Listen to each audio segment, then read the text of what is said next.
सोचो दोस्तों, एक ऐसी दुनिया जहां ताकतवर लोगों का राज था, गरीबों की कोई सुनवाई नहीं थी और इंसानियत मर चुकी थी। जहां लोग पत्थरों और लकड़ी के बुतों को पूज रहे थे और खुद को ही खुदा समझ बैठे थे। और फिर एक शख्स आया जिसने पूरी दुनिया को हिलाकर रख दिया, जिसने बताया कि इंसान को सिर झुकाना है मगर सिर्फ एक अल्लाह के सामने, जिसने अंधेरे में रोशनी फैलाई, नाइंसाफी के खिलाफ आवाज उठाई और दुनिया को एक नया रास्ता दिखाया। हाँ दोस्तों, मैं बात कर रहा हूँ हमारे प्यारे नबी रहमतुल लिल आलमीन मोहम्मद की। आज हम जानेंगे कि कैसे एक यतीम बच्चा दुनिया का सबसे बड़ा लीडर बन गया, कैसे उसने एक टूटी हुई कौम को जोड़ा और कैसे आज उसकी तालीमात पूरी दुनिया में गूंज रही हैं। तो मेरे भाई, अगर तुम इस्लाम की असली कहानी जानना चाहते हो, अगर तुम समझना चाहते हो कि हुजूर की जिंदगी सिर्फ एक कहानी नहीं बल्कि इनकलाब थी, तो इस वीडियो को लास्ट तक देखना, क्योंकि ये सिर्फ मालूमात नहीं, ये जज्बात हैं। तो कहानी शुरू होती है मक्का से, एक ऐसा शहर जो तिजारत का मरकज था, जहाँ बड़े बड़े कारवां आते जाते थे, जहाँ सोने और चांदी की चकाचौंध थी। मगर एक स्याह हकीकत थी, इस दौलत और ताकत के पीछे छुपा था जुल्म। औरतों की कोई इज्जत नहीं थी, गरीबों को इंसान नहीं समझा जाता था और ताकतवर लोग बस अपनी हुकूमत बचाने में लगे थे।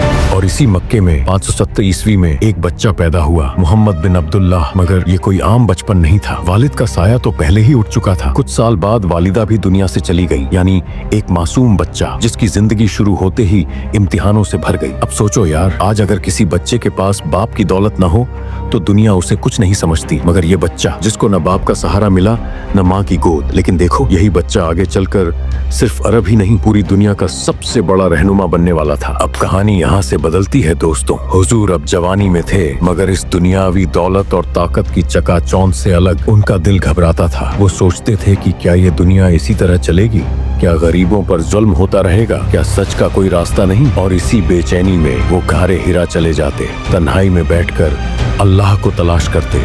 और फिर वो लम्हा आया जिसने दुनिया को हिला कर रख दिया। 610 ईस्वी की बात है, हुजूर तन्हाई में बैठे थे और अचानक एक जबरदस्त आवाज आई, इकरा, यानी पढ़ो। हुजूर डर गए, घबरा कर बोले, मैं क्या पढ़ूं? और फिर हजरत जिब्राइल अलैहिस्सलाम ने फरमाया, इकरा बिस्मि रब्बिकल लज्जी खलक। सोचो यार, एक शख्स जो न पढ़ सकता था न लिख सकता था और उसी को पहला हुक्म मिला, पढ़ो। लेकिन दोस्तों, जब भी कोई सच बोलता है, ताकतवर लोग उसे रोकने की कोशिश करते हैं। हुजूर ने जब इस्लाम की दावत दी तो मक्के के बड़े सरदार जल गए। उन्हें डर था कि अगर लोग एक अल्लाह को मान लेंगे तो हमारी हुकूमत खत्म हो जाएगी, हमारी दौलत चली जाएगी। बस यहीं से शुरू हुआ जुल्म का तूफान।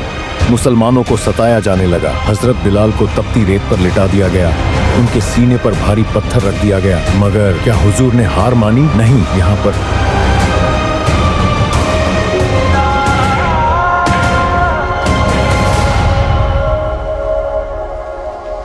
सब्र किया, अपने साथियों को सब्र सिखाया। और फिर जब हालात हद से ज्यादा खराब हो गए तो आया सबसे बड़ा फैसला, हिजरत। जब मक्का में कोई जगह न रही, हुजूर और उनके साथी मदीना हिजरत कर गए। मगर ये सिर्फ एक सफर नहीं था, ये इस्लाम की नई सुबह थी। मदीना वालों ने खुशी से हुजूर का इस्तेकबाल किया और यहीं पर पहली बार इस्लाम को एक निजाम मिला जहां अमन, भाईचारा और इंसाफ था। यहीं से दुनिया ने देखा कि इस्लाम सिर्फ इबादत नहीं बल्कि जिंदगी जीने का सबसे बेहतरीन तरीका है।